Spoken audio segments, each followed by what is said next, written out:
Welcome to the Plant Spirit Podcast on connecting with plant consciousness and the healing wisdom of nature. If you'd like to learn more on how to communicate directly with plants, visit www.learnplantlanguage.com to register for the free workshop. That's www.learnplantlanguage.com. I'm your host, Sara Artemisia, and I'm deeply honored to introduce our next guest to the show today. Lucy Jones is a qualified medical herbalist and owner of Myrobalan Clinic, a busy high street practice in Somerset, UK. Prior to qualifying in Western herbalism, she earned 2 degrees from Oxford University and studied Tibetan medicine with the great master Khenpo Troru Tsenam. When treating patients, she combines Tibetan and Western approaches to treatment in her practice. She grows, gathers, and processes most of the herbs she prescribes, and she's the author of Self-Sufficient Herbalism and a working herbal dispensary, both published by Aeon Books. So Lucy, thank you so much for joining us today. So excited for our conversation. Oh, thank you so much for inviting me. And likewise, I'm very excited. I always love to have a chance to talk about herbs. And how amazing they are. And so in our chat, just as we were opening up right now, I absolutely loved hearing a bit about your experience with herbs as individuals, really respecting herbs as individuals, working with them as living conscious beings. And I'd love to just start there if you're open to that, and hearing a bit about this aspect of the reciprocal relationship with herbs. And so can you tell us what you mean by this when you talk about being in a reciprocal relationship with herbs? Yeah, I would really love to talk about that. Well, when I first studied herbalism, I had the idea that I was going to work really hard and learn as much as possible about the incredible properties of herbs and how they can help people. And then I thought to myself, once I qualify, I'm going to use those herbs to help people get better. And that was kind of like the way that I saw my work in those days. And I started my practice, and it was all, it was so thrilling to be qualified. And I started treating patients, and they were improving, and it was really amazing. But quite quickly, I became a bit uncomfortable about the idea that I was using the herbs to help people get better. It felt a little bit disrespectful. It felt exploitative. And also I thought, who am I to herbs are so incredible and so filled with qualities that we can't even imagine. We cannot possibly put ourselves in a position of thinking, well, I'm going to use this herb and it's going to do this. We are facilitators. So I soon changed my way of describing my work. At first, I went through a phase of thinking, well, I don't want to say I'm using them to help people get better. I'm going to say that I work with them to help people get better. And I do still use that term quite often because it feels more like colleagues, really. But, a lot of the time, I actually now feel as though I'm working for them. I feel as though I am helping them reach the people that need them, and hopefully helping people to see them in a more respectful way. And so in that sense, I hope that I am in their service and helping them. But in return, I get so much incredible support from the herbs. Without them, and I'm not talking about taking them as a medicine, I'm talking about just being around them, making medicine from them, growing them, being in a room full of bottles of tinctures and herbs. There's a real energy and there's a real wisdom that you can't help but to tap into. And that nourishes me and grounds me. And being a medical herbalist, it's not all flouncing through fields with a basket of flowers, although it is lovely when when I do that. But there are some more challenging and potentially grueling aspects in terms of hearing, how much people are unfortunately suffering.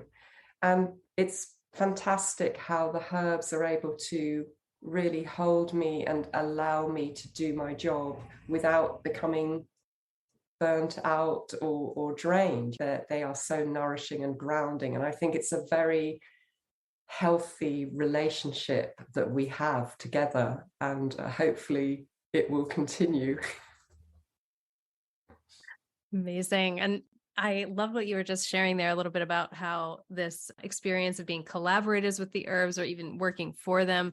Could you share a little bit more about that? This experience of, as the practitioner, working with the herbs and then also the patient, how there's this interesting triangle kind of experience that occurs.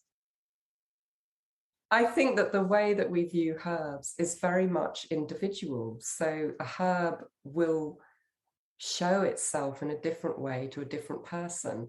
And as a herbal practitioner, I've noticed that there's amazing alchemy that happens between the herbs, the patient, and the practitioner. So the three of us come together and magic happens, because the way that those herbs are working with that person, with that practitioner, can never be replicated. It is a unique set of circumstances, but yet it is magical. And when the right herbs are prescribed in the right way to the right person, it's really amazing what can happen. So I think, yes, we did mention a little bit about that earlier. And I think it is something that I've learned over the years, is when I'm, for example, writing about herbs, I know that I can only share my own experience with them, but I hope that other people will resonate with some of what I say, and others might think, well, no, I look at them differently. And that's absolutely fine. We all have our own relationship with herbs, don't we? I love that about them. The relationship piece is so key, so important. And one of the things that you were mentioning earlier was how herbs have really helped in your own journey to bring these two sides of the scientific, rational, reductive mind in connection with the intuitive knowing that has been a deep part of your lineage, going back to your grandmother, and I'd imagine beyond that as well. Could you share a bit about that, how you experience that herbs can really be this bridge of, in this moment, of seeing it as really connecting the two hemispheres of the brain, or really helping us to be beings of wholeness? Yeah, I love that. I love your description. Beings of wholeness. Yeah, my maternal grandmother was a very sensitive and psychically developed Celtic lineage. And I grew up with her dowsing, and she was actually a radionics practitioner, which is where you send the energy of a plant, just sort of like distant healing, but with a plant. And she was very adept at that. So for me, all of that was just a very normal part of life. But at school, I was quite academic or a bit nerdy, and I really loved studying and going into scientific studies and biochemistry, and it seemed completely at odds to this more sensitive, energetic side. And I don't know whether there's some kind of race memory that we have about being burnt at the stake, but I think, sometimes our instinct is to hide those sides of ourselves because we're worried that we're going to be singled out as being weird or ridiculed or something like that. And I think that for a while, I really wanted to emphasize the more scientific side of herbs and how I worked with them. But that you can't squash that sensitive side, it comes into everything. And I used to think that being a herbal practitioner was really, in some respects, a cover story for being a healer, you know. But actually, what's happened, is that the herbs have allowed me to feel comfortable with both sides of relating to them. It's perfectly fine to be intrigued by their composition and how their constituents can help us in a biochemical way. But it's also perfectly fine to relate to them in a very intuitive way. And the two go together so well. It's like the herbs are a bridge between these two potentially dualistic ways of viewing them. But yeah, they don't need to be categorized in that way. They just are as they are, you know, and it's absolutely amazing. So I'm very grateful for that, being able to feel more comfortable with these two. Let's not call them two sides, let's call them a continuum. Yeah, the spectrum of experience. Absolutely. Could you tell us a bit more about your connection with your grandmother, with the plants early in this life? Did you come into this life being a plant person? Is it something that you came into a little bit later in life? How was that experience? I would love to say I was born with my hands in the soil, but we all know that would be a massive exaggeration.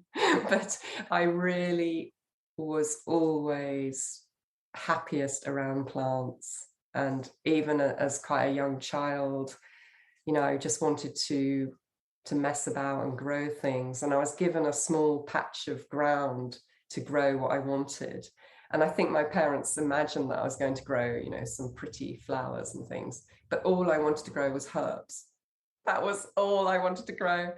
And I would make little potions out of them. And I was clearly just really drawn to that side of things. And I vividly remember that I won some sort of school prize when I was younger. And it was, the school did this system, which I think was probably quite sensible, where they got you a book token and then you could choose the book that you wanted, and then they would stick some kind of plate in the front saying that you'd won this class prize.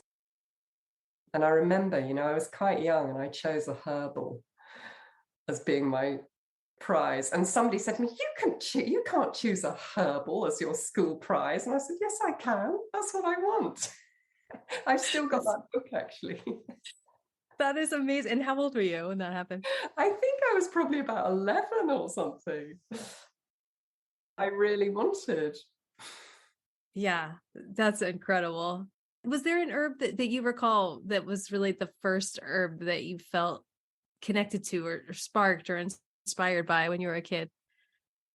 I think rosemary probably featured quite heavily because, you know, it's such a herb that's, you know, commonly grown in gardens, and we always had a rosemary bush wherever we were, and I just used to sit there and smell, and it's just so welcoming.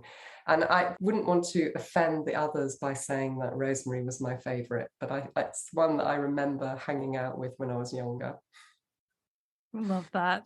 Thank you for sharing that. And I love hearing about your experience of coming from the Celtic healing lineage, and that you also work with Tibetan medicine. And so I was curious if we could hear a bit more about that.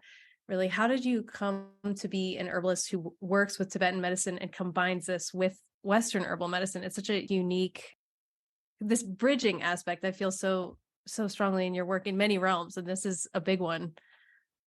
Yeah, I've always been really fascinated with Tibet and Tibetan Buddhism.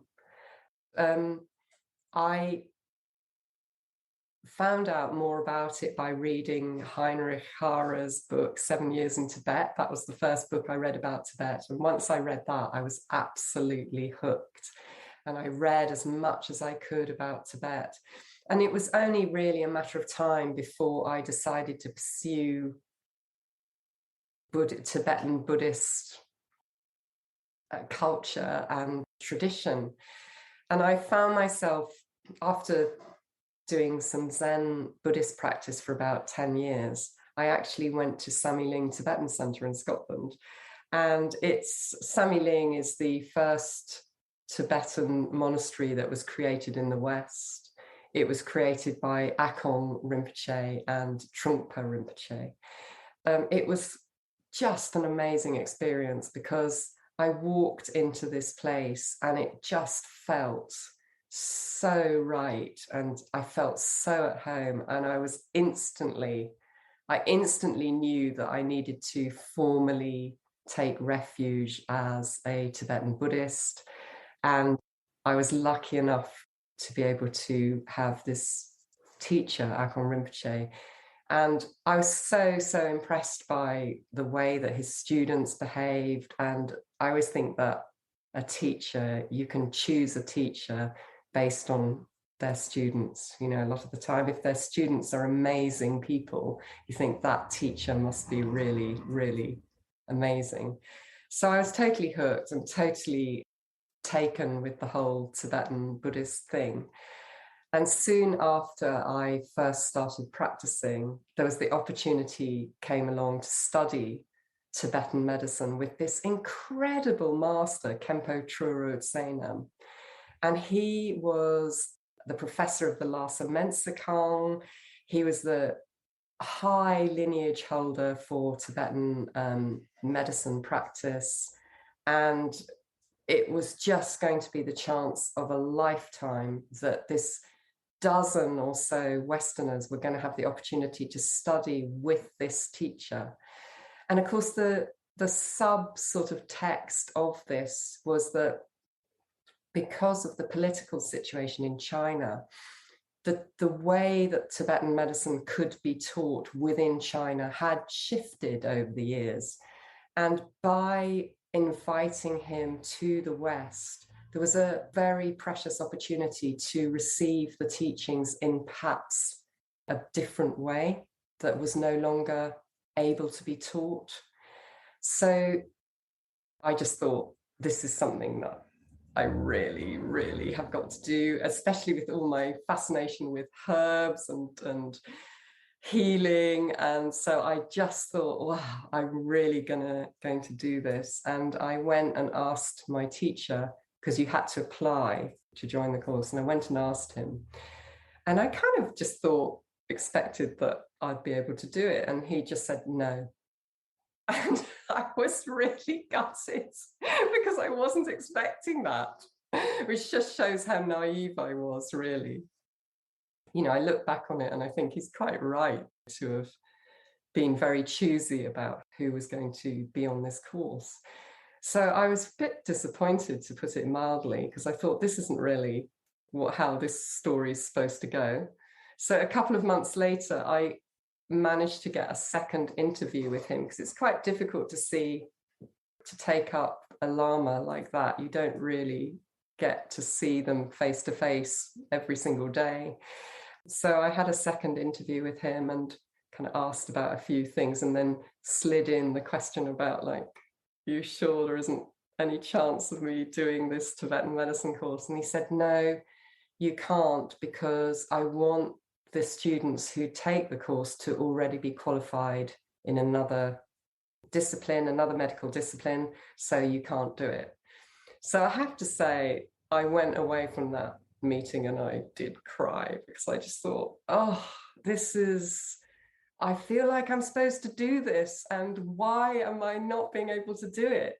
And I reflected on it, and there was still about another 2 months to go before the course was due to start. So I mulled it over, and I just thought, you know, there are a lot of Tibetan Buddhist stories about people having to ask 3 times for things. This is what I convinced myself. There are actually, but, you know, I convinced myself that it's another way of proving your commitment. And anyway, I talked myself into asking for a 3rd time.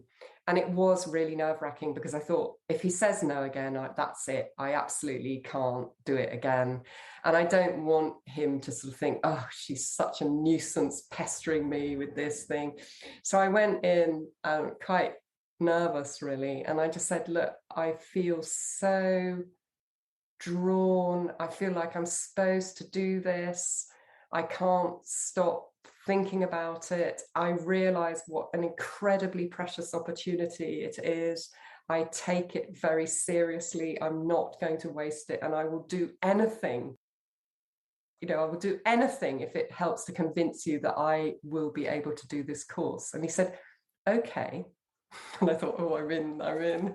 He said, okay, but if you do it, I want you to commit to studying a Western herbal medicine, qualifying as a Western herbalist after the course, and then opening a clinic where you treat patients combining the two. And that is the entire reason why I do what I do, because I made a deal with my spiritual teacher, and I take that pretty seriously. And I think I've managed to do it. But I have to say, in a way, that being knocked back like that was the best thing that could have happened to me, because it made me so determined to do it and so stubborn to carry on and try to do it. And it's been a great thing for me. So I am very grateful. But at the time, it was shockingly tough to cope with being rejected like that.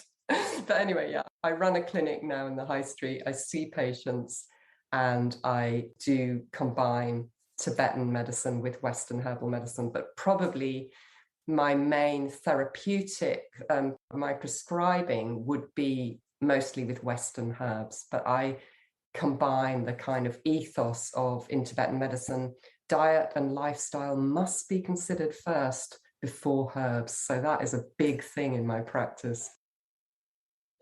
Well, that's incredible. Thank you for sharing about that, and just I honor your journey, the winding journey with plants. That sometimes it can be quite that the path is not linear very often. And so thank you for sharing that. And incredible how you have studied with such depth both of these frameworks, and that you walk in such a deep relationship with the plants. And I love hearing about how at this point you're bringing in the ethos of the Tibetan medicine into the work with Western herbalism. I was curious if you could tell us a bit more about that too. Like, how do you see the Tibetan medicine framework really informing your work with the Western herbalism framework?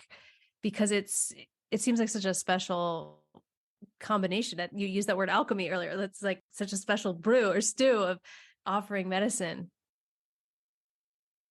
There are so many aspects to this, but one of the most important ones is that in Tibetan medicine, I mean, I just mentioned it previously about how important diet and lifestyle are.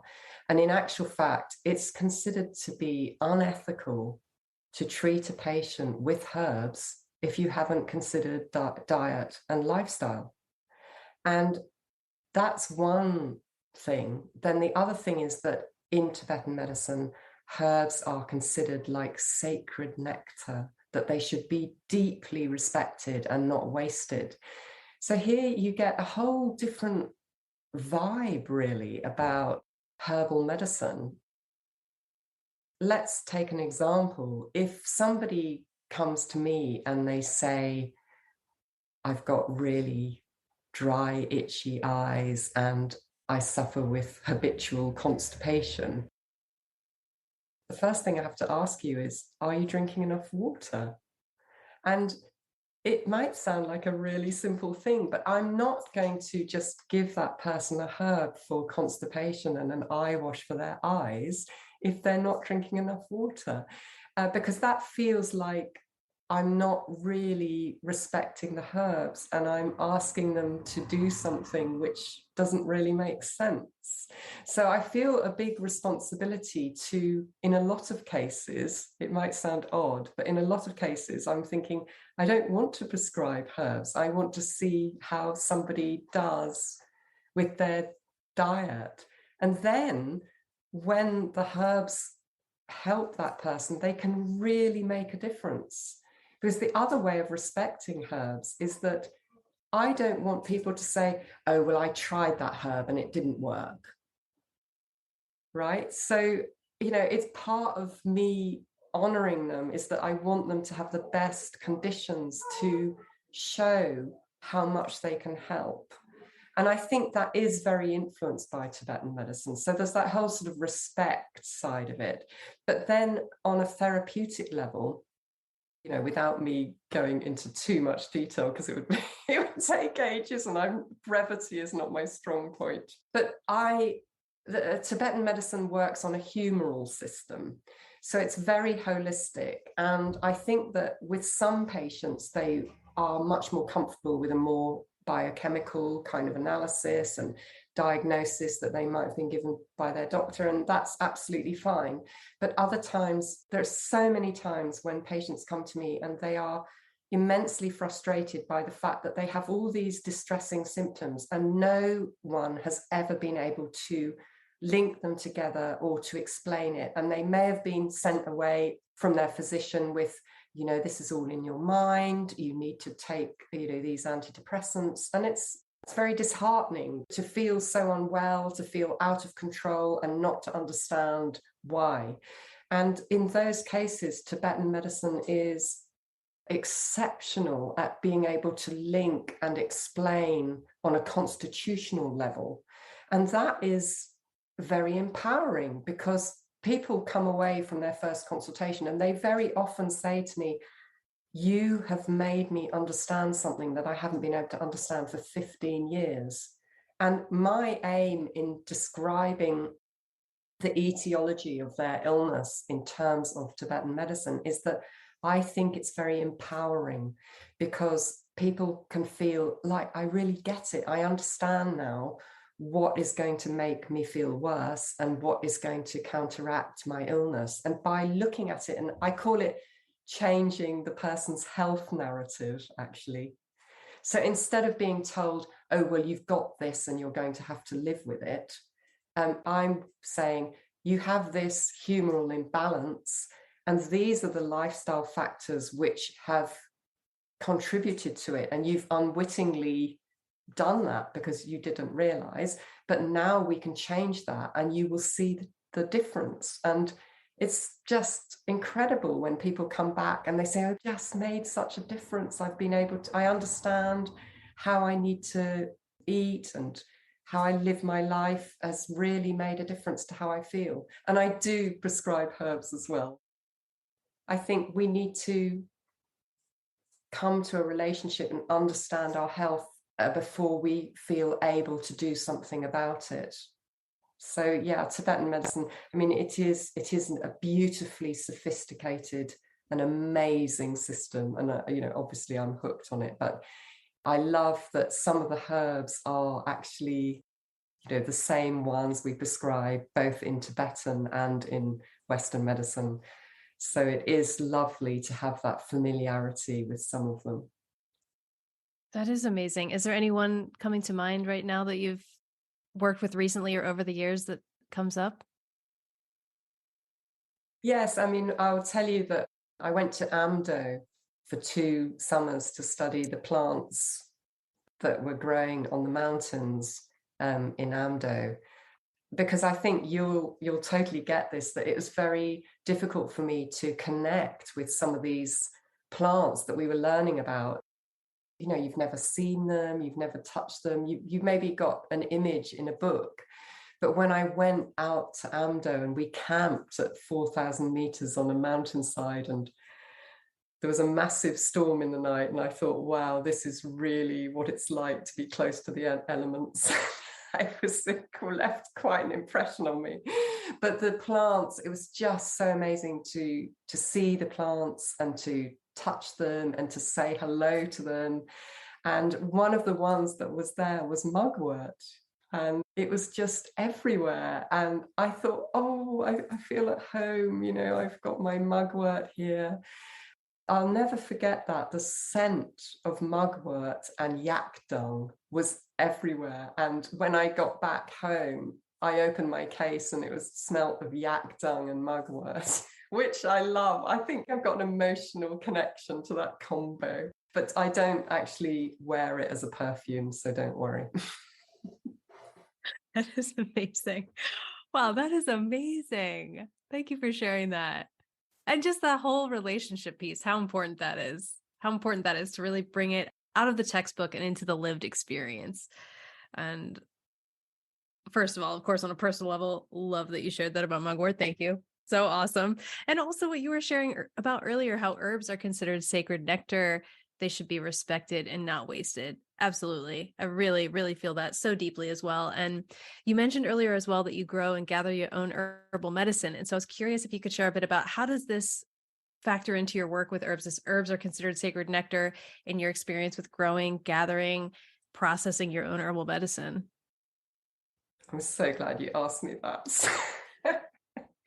Well, I think anybody that starts to work hands-on with herbs, you can't help it, but you just build up that connection with them. And it is inevitable that after, let's say, if you've picked a basket of calendula flowers that you've grown from seed, and you've picked them and you've taken them back home and laid them on a tray and dried them and checked that they're properly dried. I mean, personally, I use a dehydrator, but you've done all of this effort and process. And then when they're thoroughly dried, you've carefully stored them in a airtight container and you've kept it away from the light.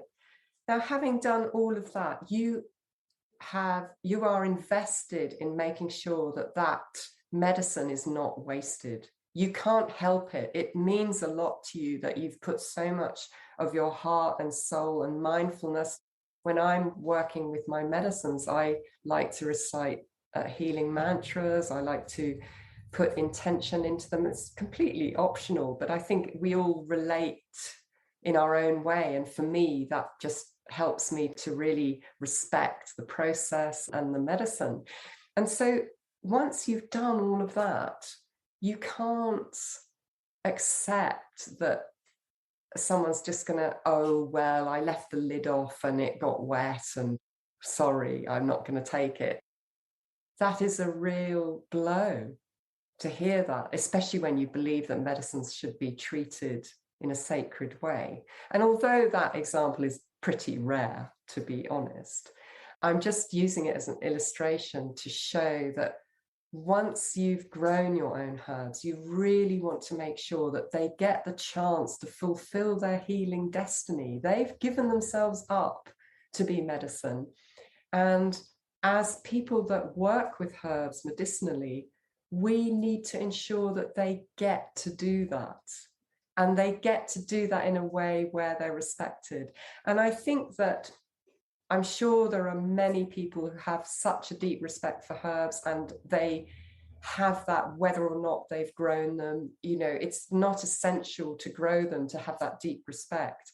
But I think that if you do grow them and you're somebody that perhaps hadn't developed that level of respect yet, it just happens without trying, you know. So it's a very good gateway into changing one's relationship with them, and it's really fun and it's great for the environment. So, you know, it is a win-win situation.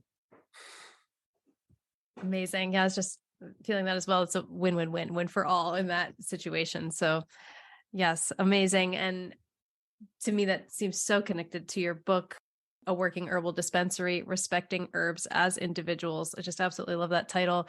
Could you tell us a bit about that? What do you cover in the book and what do you hope people will gain from reading it?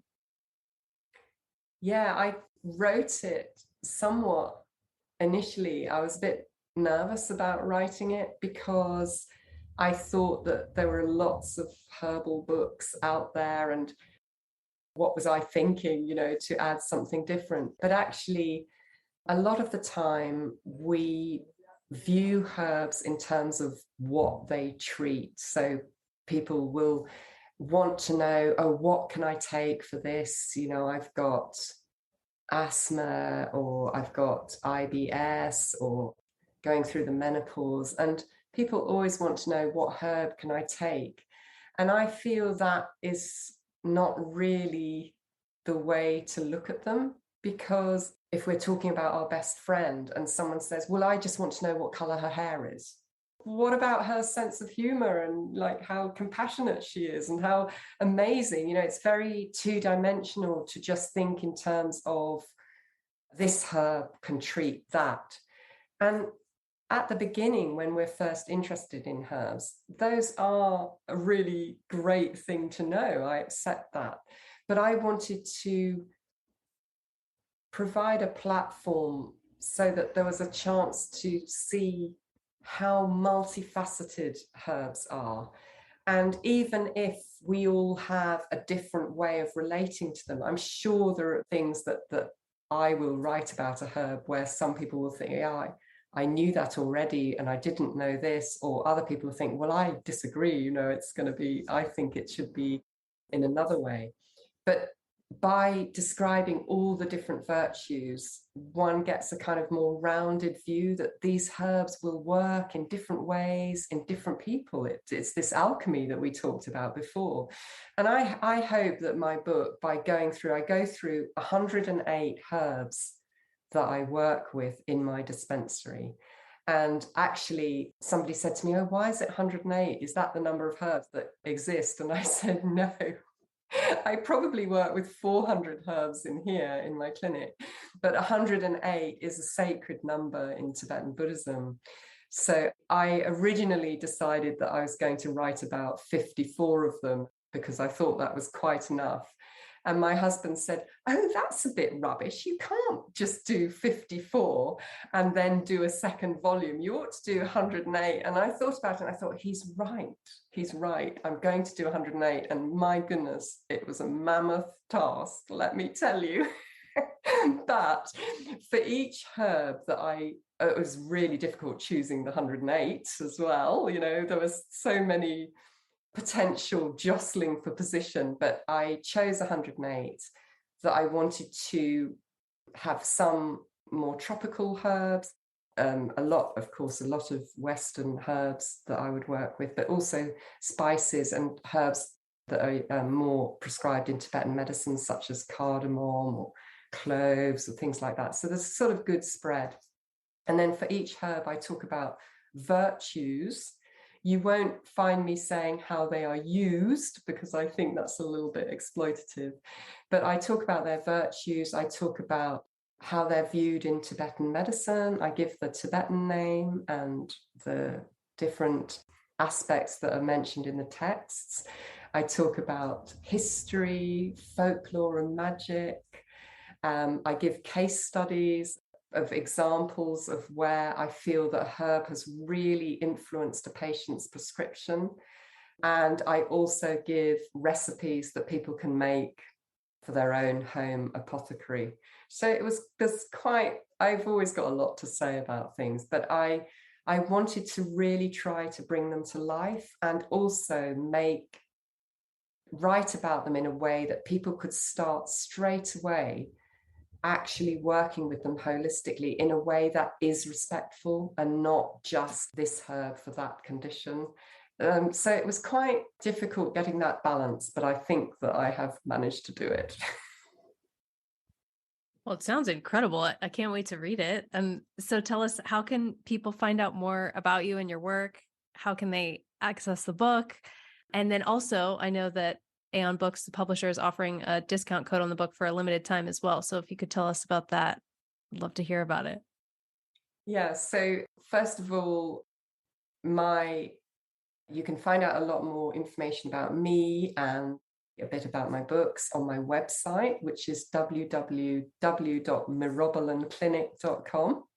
I'm also on social media, on Instagram as @Myrobalan Clinic, all one word strung together. And I'm on Facebook as Myrobalan Clinic, funnily enough. So no surprises there.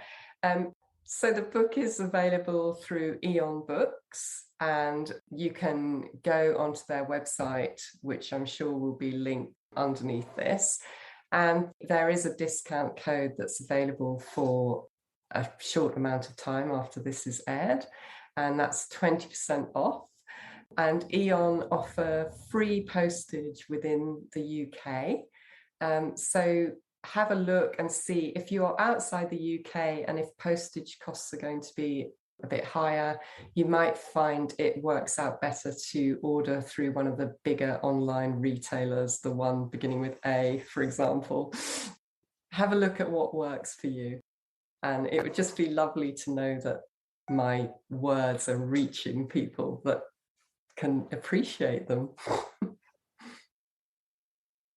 Wonderful. Well, Lucy, thank you so much. You're clearly such an ambassador for the plant realm. I feel such a sense of clarity and direct connection in your work with the plants as you're joining us today, and just so appreciate your work and have so much gratitude for you joining us today. So thank you.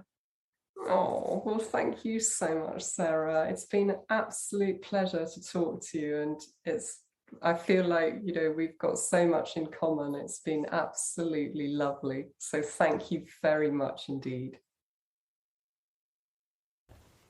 And thanks so much for listening and joining us today on the Plant Spirit Podcast. I hope you enjoyed it, and please follow to subscribe, leave a review, and look forward to seeing you on the next episode.